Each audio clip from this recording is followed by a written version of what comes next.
We recently watched The Three Musketeers on this show, and you informed me that the director, Richard Lester, originally wanted to cast the Beatles as the four main characters. Which Beatle would play which role? Well, I think that...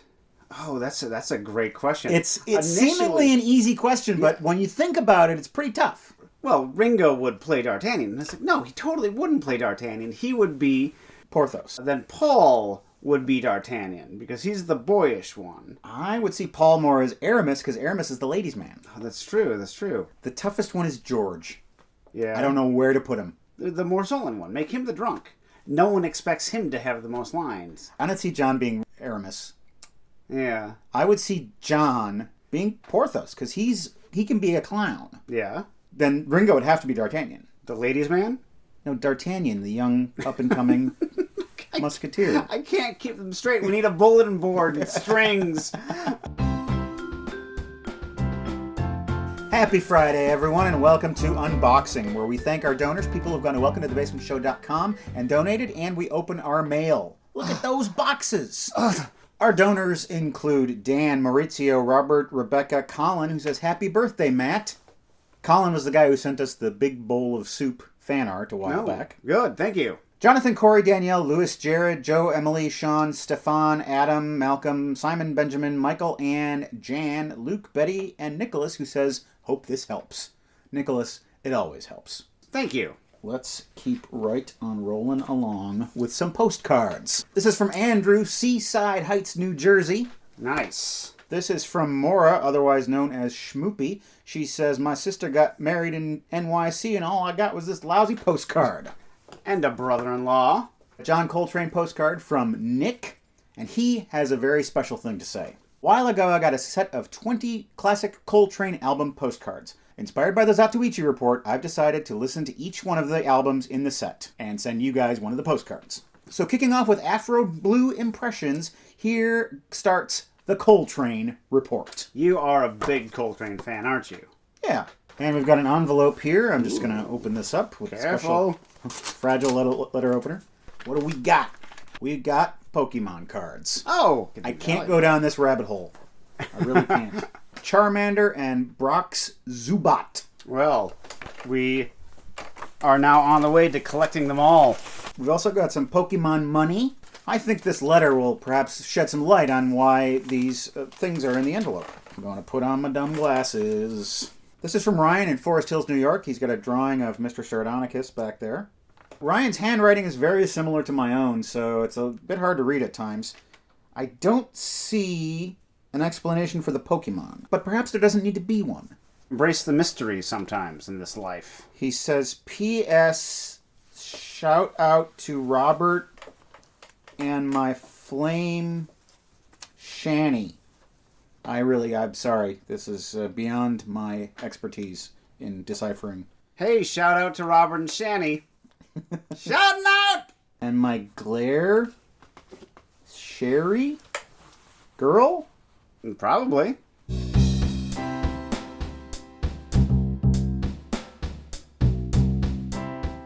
Warner Baxter might be the waspiest name ever. Warner Baxter. Get thee to a nunnery. Who's getting married in the morning? You want a speech, but I cannot make one at this time. Thank you, Talking Penny. And ready to pour it all over like apple sash over roast pork. Tomato. Don't you and Martha have breakfast till I get back. I want to eat with you. And plenty of batter cakes, too, because I'm going to be hungry. Batter cakes are much more tasty than pitcher or catcher cakes. See, I haven't got any regular splints here, but... I've only got irregular splints. They will break your leg even more. She's got the sweetest child in the whole world. Oh, wait a minute. Wait. How do you know that? Character development. Get on with the plot!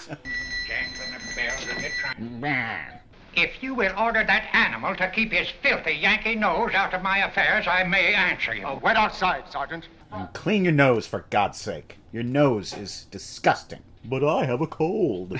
Well, whose big girl is this coming to meet her daddy, huh? I'm a B-list Shirley Temple. The verdict was guilty.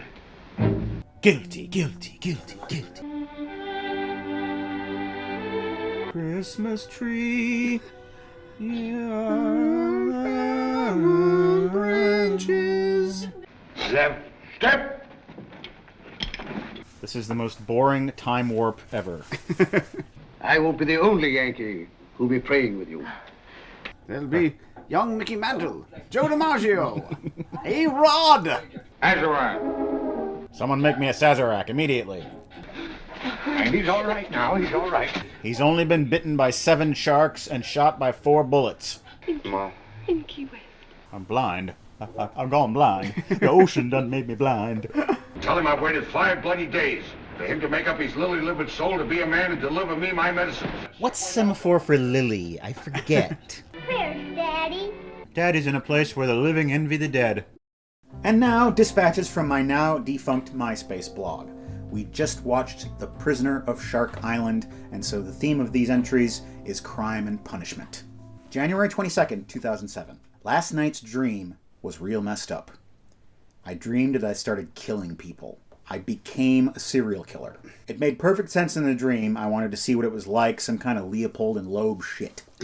I think I killed about 3 people. The last 2 I buried in extremely shallow graves in the middle of a road. Then I decided the killing thing was a pretty bad idea and decided to stop doing it. I went to the movies and sat in the dark watching the movie. Then the movie was interrupted by a news report showing the grave where I buried the 2 people that I murdered. I sat there and thought, well, I guess if they find me, I'll just confess rather than try to deny it, and I suppose I'll spend the rest of my life in prison. At that time, the gravity of what I had done started to come down on me, and I felt terrible, evil, desperate, and alone. I like the idea of burying someone in the middle of the road if you can pull it off, because people driving over it will press the asphalt down into the corpse, and that will destroy the corpse and mash it up a little bit. Is there something you need to tell me? Well, you've inspired me with your writing. Oh, no. I forget what you said like after the road thing. Like something about it being a bad idea or going to prison. I don't know. But I love it. I'm not done. Oh, he's not done. Thoughts of prison caused me to transition into another dream. One in which my good friend Craig Johnson was being sentenced to prison for 3 months for some stupid petty crime. Probably killing that guy and burying him under asphalt. In the dream, for some reason, when someone is sentenced to prison, they serve 1 day of their sentence. Then they get 1 day of freedom. Then they go back to prison and serve the rest of their sentence. Craig and I were sitting in his apartment, and he was really down after having served 1 day in prison. He was talking about how boring and depressing it was, and how he wasn't looking forward to wasting 3 months of his life. I'd never seen him so sad. No. Later that day, we were at some sort of press conference where Craig was giving one last speech to the community before going to serve his sentence. I love dream logic. Yeah. He went out and gave a great speech, talking about how he would be back soon and being generally optimistic. The crowd was on its feet, and Craig seemed happy again. He came backstage, and I whispered in his ear, "Now go to prison." It was supposed to be a joke, but Craig's happiness faded, and he looked sadder than I'd ever seen him. I haven't been sleeping very well lately. Hey, you guys have sent us some questions, and we have some answers for you. Topher Ray asks, you're both actors. Which famous person would you like to play in a movie? For some reason, I thought that the famous person would have to be an actor, and so the answer ties in with a movie we just watched. And that person would be Booth. Edwin Booth. Brother of John Wilkes Booth. He was the biggest actor in America, and his career was destroyed by the fact that his brother, who was also one of the biggest actors in America, decided to kill the president. In that movie, I would play your dresser.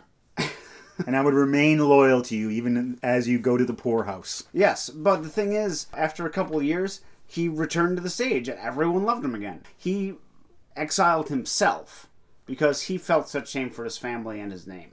Luke Schwartz writes, what do you guys think is the worst season of movies on Welcome to the Basement? Not the worst season of episodes, they've been consistently good, but in terms of how good the actual movies were. This is a surprisingly difficult question. I could not come up with an answer just with a cursory glance at the seasons, so I had to dig deep and crunch the numbers. I counted a movie as bad if it is generally considered to be a bad movie. Also, if a movie was a huge flop at the time it was released, so your Waterworlds and your Ishtars. I did not count any movies that have a significant cult following. So Beyond the Valley of the Dolls has a cult following. Okay. Exactly. I did count movies that aren't generally considered to be bad movies that we hated on the show, such as Fritz the Cat. I did not count movies that are generally considered bad that we genuinely enjoyed on the show, such as Roar.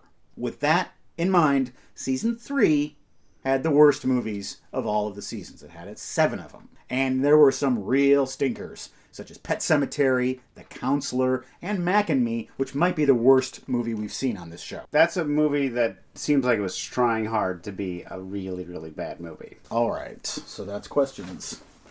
That's questions. Let's open a couple packages. Who's that from, Matt? John and Anna Christensen. We've got Nickel Creek, not to be confused with Nickelback. That's right. This is like a folk outfit, I believe. And we've got Nickel Creek. And I'm betting this is gonna be Nickel Creek. Is this person a member of the band Nickel Creek? It could be. But it looks like they've also included something for you, or specifically someone you know. Oh. Cute. Que bella. Here's some vinyl for your song machine. I've been listening to these guys as long as I've watched your channel. 10 years. My wife made this as soon as we learned about your little Lorenzo. She says the least she can do is make something to keep your newborn's head warm. We hope it's the right size. It looks like it is, and this is great because we're having kind of a cool spring here, so this is much appreciated. Hi, Matt. Then parenthetically, and Craig. Do you have an online list of your record collection? I'd like to send you some records, but don't want to send you one that you might already have. From Tom B., a.k.a. Analog Robot. Analog Robot has donated to our show several times. Oh, good, thank you. I don't have an online catalog of my records. I've got so many of them, I don't know when I would have the time to put it together. Craig has a record collection too, and probably very little overlap between us. So if I've got it, Craig probably doesn't. We have a postcard in here. It has ducks flying. It's 3-dimensional. I don't know if that picks up on camera. Nice. There you go. You caught it with your lap. Then we have this black box. Caught it with my ankle. Nice. Off camera. Look. I caught it with my ankle, too. This box to be opened after Matt finishes all Zatoichi films. I finished all of them in the canon. It's a little statue. No, it's a little samurai helmet. Ooh. Oh, that's cool. Is that for Lorenzo, too? He's larger than that. That's cool. Yeah, it's heavy. And now, the hard ticket report. My quest to watch 12 films of the breast-obsessed director Andy Sedaris in 2017 continues. Are you starting at the beginning, Matt? I am, and that means Malibu Express, which came out 2 years before Hard Ticket to Hawaii. The movie begins on a very strange note. A woman with inconveniently long fingernails types out the credits onto a Commodore 64 while the folk song Wildwood Flower plays. And then a man gets out of a DeLorean and consults a pocket watch. This movie is already off the charts anachronistic. It just reeks of 1985. Pocket watches, Carter family songs. You know, 1985. Yeah. The star of this movie is Cody Abilene, who it turns out is Rowdy Abilene's cousin. As wild and crazy and fun as Hard Ticket to Hawaii was, this movie's got none of that. It plays like a really boring episode of Magnum P.I. with boobs. I am not going to explain the plot of this. I'm not going to do that with any of these movies in the Hard Ticket report. Instead, what I'm going to do is read you some of my favorite quotes. This car is tits. God, I love intrigue.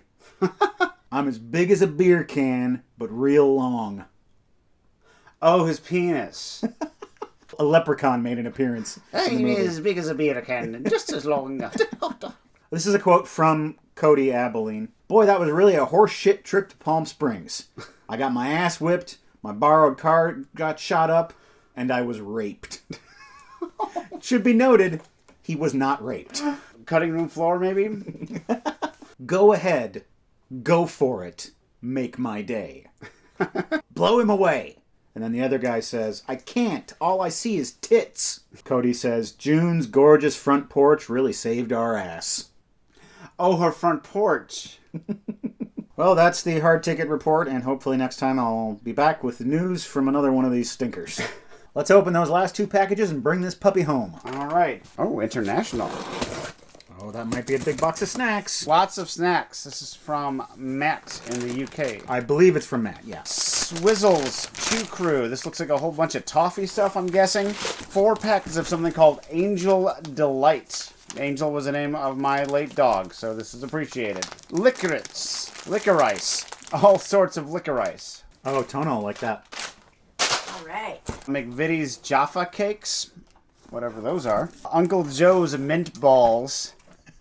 Curly Whirlies. Oh, we know it's from Matt then. Yes. I can't get the mint balls open.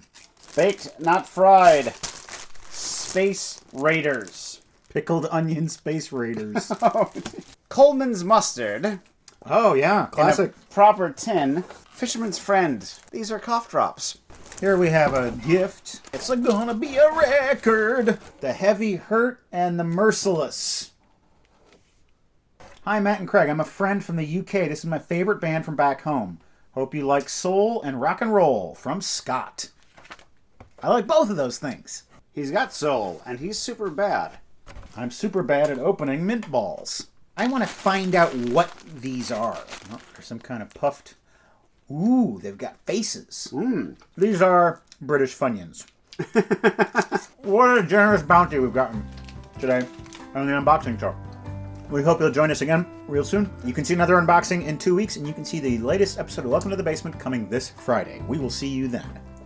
Bye. Oh, here comes a werewolf. Hey, it's me, the werewolf.